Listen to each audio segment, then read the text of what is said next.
Welcome to Museum of Tarot's audiobook preview of the first full English translation of Dr. Jacobo Grinberg's book, La Méditation. Dr. Grinberg's story is an ongoing enigma. As a neuroscientist and expert on shamanism and consciousness enhancement, his works take the reader on a deep dive into both traditional and modern systems of enlightenment, while providing practical and pragmatic advice. Add to that his musings on the nature of the simulation we are all living within and his mysterious disappearance at the peak of his career. And his story has the makings of a true internet conspiracy phenomenon. Until now, the majority of Dr. Grinberg's books and papers have been unavailable to the English-speaking world. But we here at Museum of Tarot have been diligently working on full English translations of his rarest and most enlightening works. You can find your copy of the following book, Meditation, How to Break the Simulation and Reconnect with the World Mind, available exclusively at the Museum of Tarot shop at www.museumoftarot.com, along with many other suppressed books and consciousness-enhancing devices. So with that, we hope you enjoy this presentation. We begin with the introduction. Just as it is possible to define stages of individual growth, such as childhood, puberty, adolescence, adult organic maturity, and old age, so too societies and humanity as a whole undergo developmental processes. These are determined by global trends that affect, to a greater or lesser degree, all individuals. Whether we like it or not, we are part of a macroorganism that affects us, and which we also affect. Every organic unit, regardless of its level, is governed by similar laws, and what could be called planetary consciousness does not escape these laws of organized systems. Our individual organic body and brain are an excellent model that manifests the operation of these laws. We are made up of an almost astronomical number of cells organized into tissues, organs, and systems.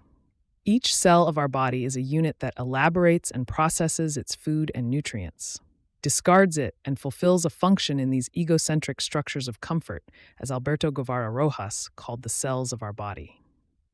But at the same time, each cell contains a model of information about the whole and is influenced by the organic unit of which it is a part.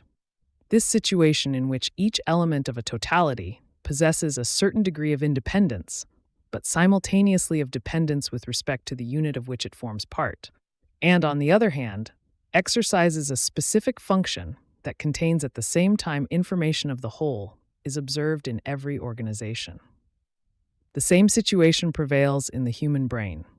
Each neuron contains the information of the whole brain and depends in order to function on the integrity of the brain, but simultaneously possesses a certain independence with respect to the whole and performs specific functions. Contemporary physics, in one of its chapters, Holographic Optics, has developed a model, the holographic, based on the above considerations. A hologram is a three-dimensional photograph in which each of its parts contains information about the whole. According to the holographic model, the whole universe is a hologram because in space, each of its points concentrates information about the totality.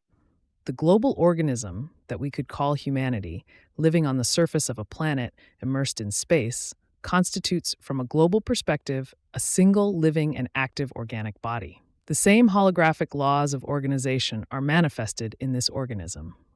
For an organism to be cataloged as such, interactions between all its elements are required.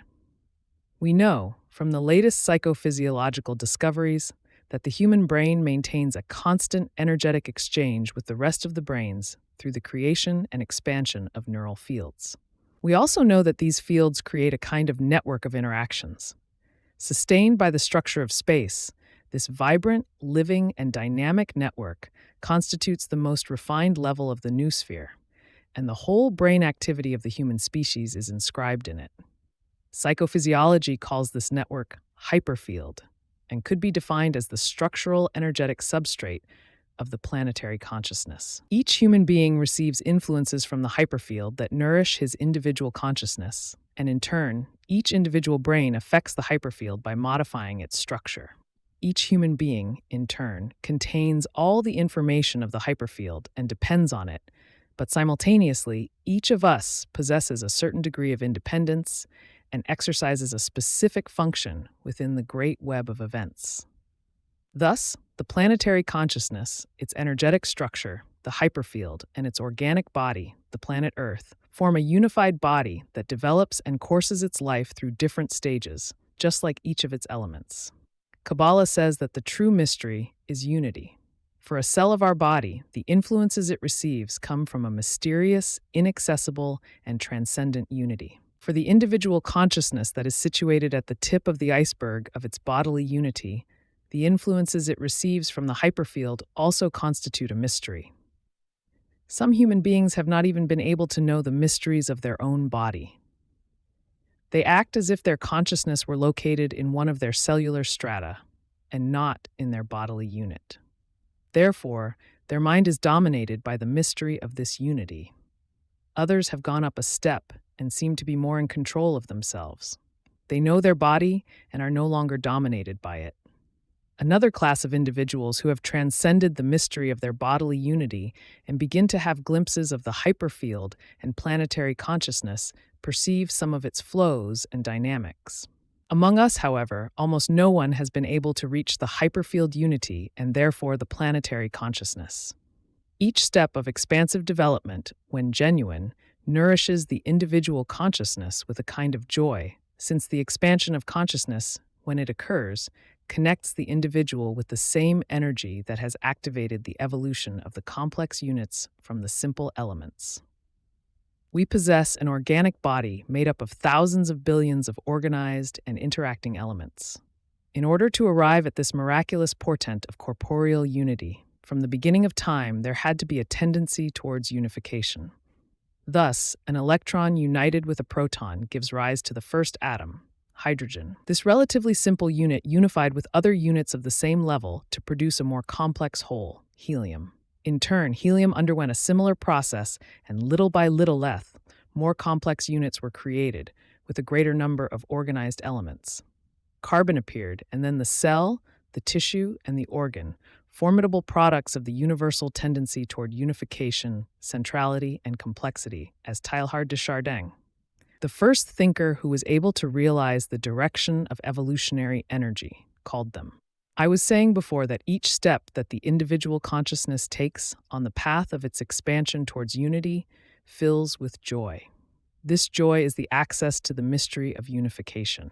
If a cell of our body were able to have access to our individual consciousness, it would glow illuminated by its unity, with the totality of which it is a part. In the same way, a human being who succeeds in attaining unity with the hyperfield and with the planetary consciousness is filled with joy at achieving the unity of his individual consciousness with the totality to which he belongs. We call this access of an element to the totality of the organism of which it is a part, the expansion of consciousness. This paper is intended as a practical manual to achieve this expansion of consciousness. In it, I will try to describe a series of techniques whose practice allows such expansion. These techniques are true instruments for the development of the consciousness and are generically called meditation techniques. Before exposing these instruments, I would like to reflect on the state of planetary consciousness and meditation, because, from a serious analysis of it, many ideas about the present purpose of meditation and its use will be derived. In other words, knowing the state of the planetary unit to which we belong, we will be able to exercise our right to influence it in a proper direction and collaborate with its evolution. In turn, this impulse will contribute to the development of an even more transcendent and expansive unity. This idea is not novel. The ancient Olmecs based their cosmovision and their organization as an empire on the knowledge of cosmic influences. Their leaders were great initiates who affirmed that the meaning of each man's life and the sense of an organized society was to create instruments, both individual and communal, to collaborate and favor the development of the cosmos as a whole. In this sense, when I affirm that the individual consciousness is part of a planetary consciousness, and that the energetic structure of the same is the hyperfield and its organic body, the planet Earth, I am not assuming that this unity is the last level to which we can have access. Beyond the hyperfield and the planetary consciousness, there are other layers of unification. Also, the appropriate instrument to have access to them is meditation. The stages of the development of planetary consciousness. Planet Earth is a living organism. Like the human body, it possesses different layers of organization that collaborate with each other to maintain a certain equilibrium. This equilibrium, however, is not static. Within its organization coexist more or less fixed structures, and others capable of modifying themselves, and thus exploring new avenues and paths of global organization. The brain, as a model of organization, also has different levels, some more stable than others. For a brain to be preserved as such, it must possess a relatively stable structure that serves to maintain its unity and prevents a functional dispersion that could prove catastrophic. The structure that maintains brain unity is built by a dynamic framework of stable circuits. These have developed over millions of years and are common to every human being. We perceive visual images and experience them in similar ways, and in general, our perceptions do not differ much. Precisely because of this anatomical and structural similarity, in this way, a kind of basic inheritance is maintained. The model that the brain has used in this task is the structure of space itself. Space is the only thing that has remained constant throughout evolution. This structure is holographic, so that each of its points contains information of the whole. Moreover, each point is interconnected by the totality. The spatial structure of the brain is a copy of the structure of space. Neural circuits allow networks capable of containing the totality of the brain's information and satisfying the condition of global interconnection to exist.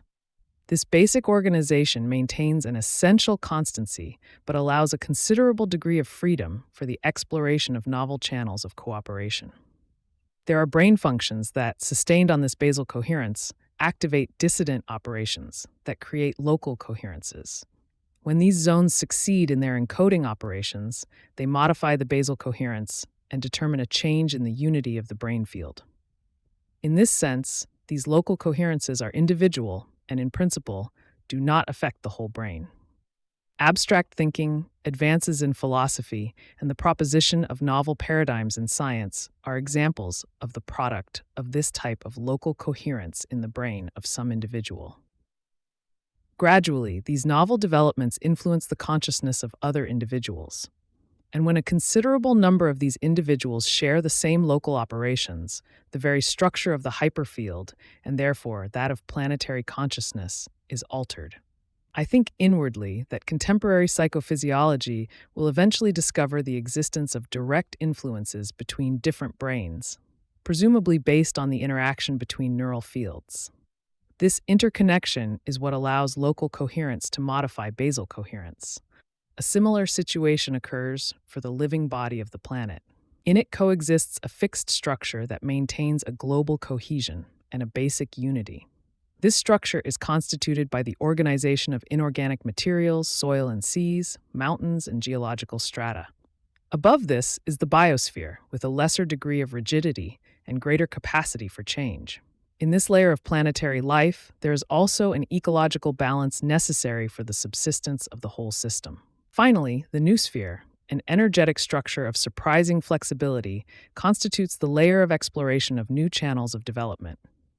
Its local coherence is capable of modifying the basal coherence of the whole system, either supporting its development or affecting it negatively. Planetary consciousness, and even the hyperfield itself, does not depend on the existence of only one of the above-mentioned layers or levels, but of all of them at the same time. Since the Gestalt theorists, we know that the whole is greater than the sum of its parts, and that an organized unity is a synergy with properties not located in the isolated elements that are part of it, but in their exchanges and organization. In this way, the human consciousness and the planetary consciousness depend on the physical and geological structure of the Earth, the biosphere, and all the atmospheric and cosmic influences that exist, as well as on the brain activity and the individual neural fields. In other words, the hyperfield contains all levels of the biological continuums and at the same time is affected by them. Although it constitutes the level closest to the conscious experience of the one who is in unity with it, it is not detached from all the influences that feed it, just as individual consciousness is not detached from bodily conditions. The stages of the development of planetary consciousness are, in general, three. The first is associated with the physical and geological structure of the planet. The second appears with organic life in all its varieties and forms, giving birth to the biosphere. The third, finally, appears when brain activity develops and the noosphere is created. In the following sections, I will try to explore the noospheric layer and analyze, fundamentally, the product of human brain activity, without meaning that this last activity is detached from the others. The stages of human consciousness, according to Virginia Sanchez, a Mexican sociologist, it is likely that the first human beings to experience an expansion and development of consciousness were women. It was they who first had to learn about their own body's capacity to create other life, and who recognized the identity between their own organic cycles and those of nature. Their menstrual cycles bore some relationship to lunar cycles, the period of their pregnancies, and the similarity of these functions to those of animals. Necessarily, they had to provoke in women the feeling of belonging to a global order. The relationship between coitus, pregnancy, and birth remained three separate events for men who had no need to find any relationship between them. On the other hand, for the woman, from early on, the three events had to appear in her consciousness as linked by a causal order. The woman could not separate herself from her condition of being a generator of life, nor could she ignore her children as her own, because she saw them emerging from herself, from the interior of her own body.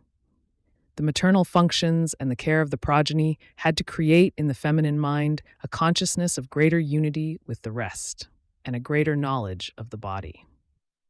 Man remained a rootless being, while woman began to develop conditions of care, responsibility, and a sense of belonging to the earth and its creatures. Cycles and conditions that made her superior in her capacity for social organization. At some point, the perception of the magic of creation began, and of the earth as a living being, similar to it, permeated the feminine consciousness and prompted a desire to share and support the terrestrial dynamics. Therefore, and according to Virginia Sanchez herself, the first human societies were matriarchal, and the prevailing consciousness was feminine.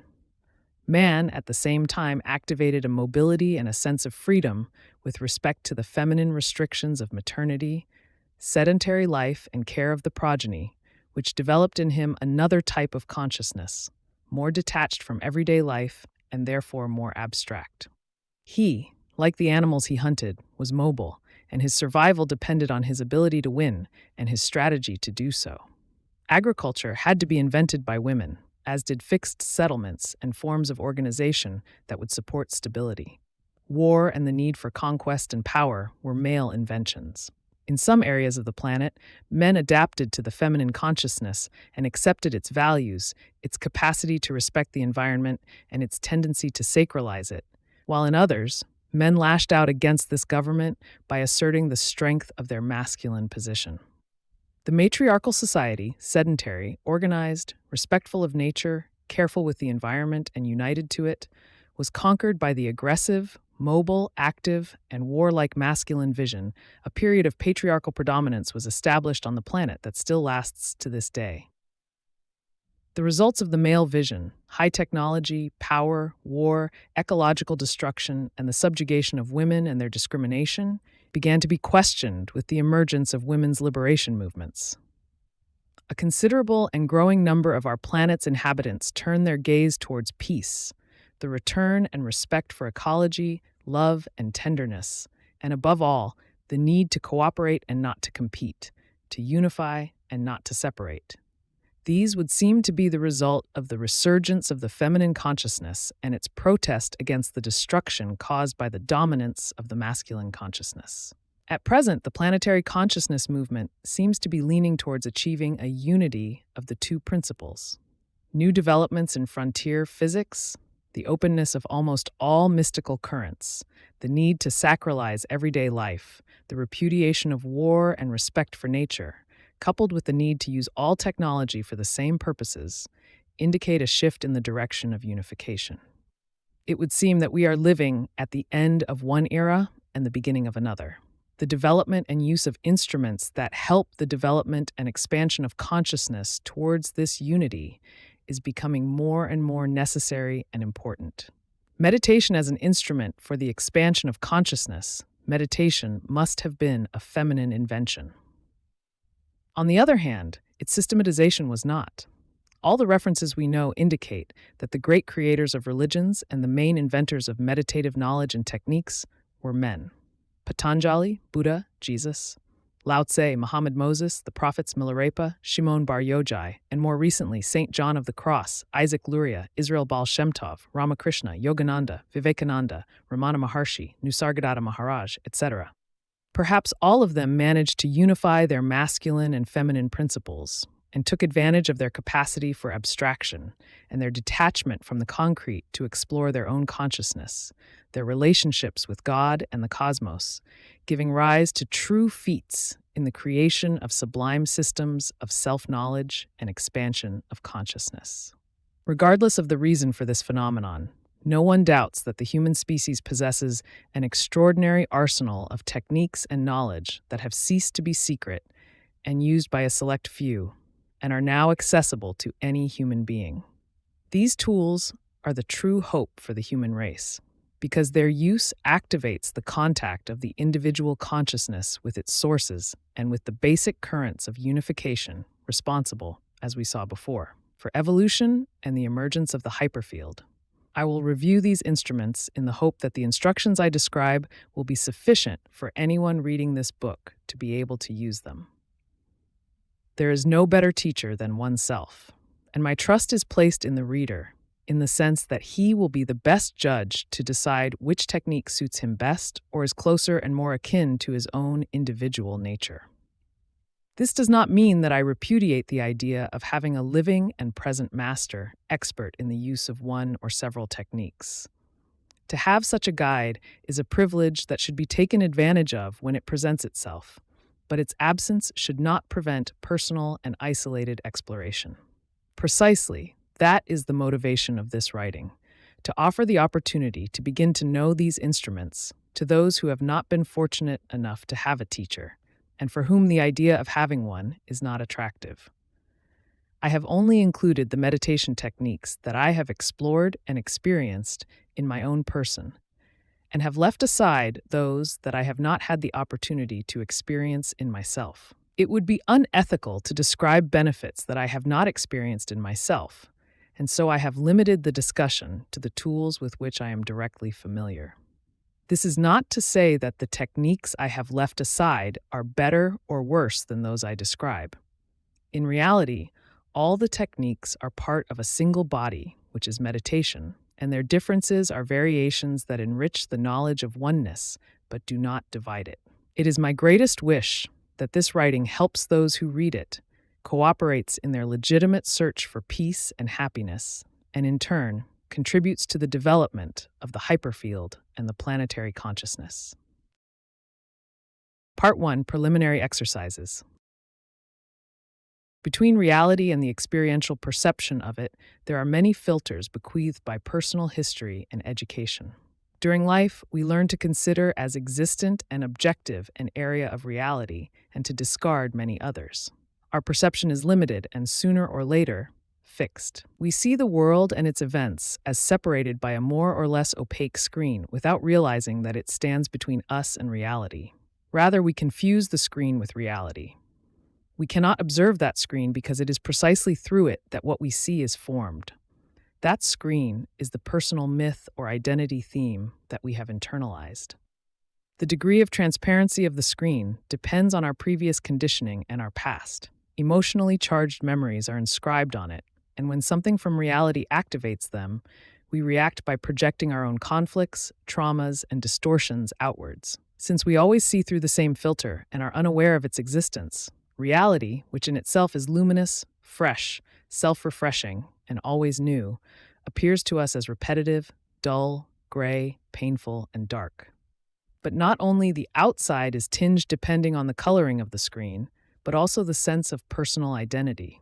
Our inner self, what we think we are, is separated from what we really are by the same screen and identical filters through which we see the outside. The filters of perception are not only associated with our mental and cerebral functioning, but are located above all, embedded in our body. Traumatic memories and unprocessed incidents are inscribed in different areas of the surface of our body, in our internal organs, our musculature, and all the systems that are part of the body structure. Our main filter is the body itself. Since we identify with it and through it, the experience of who we are is created. During the meditative processes, we become more sensitive to everything that happens both outside and inside ourselves, and we become aware of the close relationships that exist between the two realms of reality. In advanced stages, the apparent difference between the outer and the inner begins to break down, until in enlightenment, the inner and the outer are perceived as a simple and complete unity. What we truly are comes to the surface, and we get in touch with our real nature, which is the same for everyone and everything. We remain individuals, but at the same time we live in union with the same source, which is at the basis and foundation of all manifestation. For enlightenment to be possible, the body must be purified and its filters of reality clarified until they become transparent. For this reason, before entering into the practices of meditation proper, we will review some preparatory exercises whose purpose is to perform a deep bodily cleansing. Unblocking of joints. This is a technique whose origin is Taoist, and its use is widely recommended by Chinese medicine. The technique consists of performing a complete body path, decreasing the stiffness of joint movements, and in general, loosening the body muscles from the eyes to the heels and feet. To initiate the unblocking of joints, the subject first stands up, closes his eyes, and concentrates on the here and now, feeling his whole body. When he achieves the above, he opens his eyes and begins to execute a circular twist with them without moving any other part of his body. The spinning starts being in the same direction as the hands of the clock, and then in the opposite direction. Later, the eyes move horizontally from left to right and vice versa, and finally in a vertical direction. Up, down, up. During all the movements, the eyes are felt, and if there are tensions in the extraocular muscles, they are recognized, and an attempt is made to relax them by taking advantage of the movement. When this is achieved, then the rotation moves to the neck and the whole head. The turn of the head is made to the right and then to the left, trying to trace circles as open as possible. Later, the head is moved horizontally to the right, left, and again to the right, trying the maximum of flexion. Areas of tension in the neck are located and softened. Once this is achieved, the head is moved in a vertical direction, up and down, and finally tilted to the right and to the left. Now it is the turn of the shoulders. Generally, tensions accumulate in this area, and unblocking them produces a degree of intense but tolerable pain. The shoulders are rotated in circles backwards, trying to make their movement broad and exaggerated. This management is continued by loosening its musculature. If pain is felt, the movement is continued until the unpleasant sensation disappears. Later, the turns are made in the opposite direction, i.e., forward. During the backward turns, the chest is opened, and during the forward turns, it is constricted until the tension in the shoulders disappears and the movements become smooth. Deep breathing can be used by inhaling through the nose and exhaling through the mouth. During exhalation, sounds are emitted, trying to extract with them the pain, if any, caused by the release of tension. The next step in the technique is to loosen the arms. Circular turns of both arms are made first outward and then inward until their joints with the shoulders are unblocked.